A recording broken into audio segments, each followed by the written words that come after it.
আজকের দিনটা শুরু হয়েছিল একটু মন খারাপ নিয়েই। কখনো কখনো এমন হয় না চাইতেও মনটা ভার হয়ে যায়, ঠিক কারণও খুঁজে পাওয়া যায় না।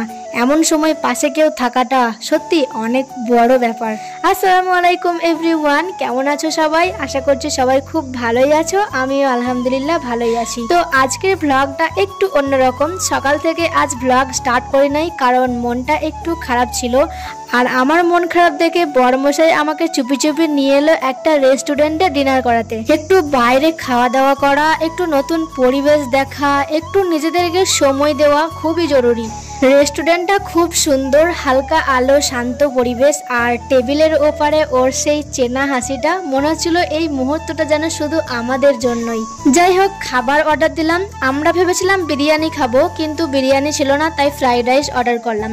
আর এখানকার খাবারগুলো একটু অন্যরকম, আমাদের বাঙালির খাবার আর এখানে মহীশূরের কানাডার খাবার অনেকটাই তফাৎ, তবে মোটামুটি ভালোই খেতে ছিল। খাবার যতটা সুস্বাদু ছিল তার থেকেও বেশি প্রশান্তি ছিল আমাদের একসাথে সময় কাটানো। মন খারাপের দিনগুলোই এমন কিছু মুহূর্তই হয়তো আমাদের আবার হাসতে শেখায়। আজকের এই ডিনারটাই মনে করিয়ে দিল কখনো কখনো ভালো লাগা শুধু জায়গা বা খাবারে নয়, বরং কার সঙ্গে আছো সেটাই অনেক বড় ব্যাপার। যাই হোক, ব্লগটা যদি তোমাদের ভালো লাগে তাহলে একটা ছোট্ট লাইক দিও, আর লিখে জানাও তোমাদের মন খারাপ হলে তোমাদের প্রিয়জন তোমাকে কিভাবে একটু হাসাতে চেষ্টা করে।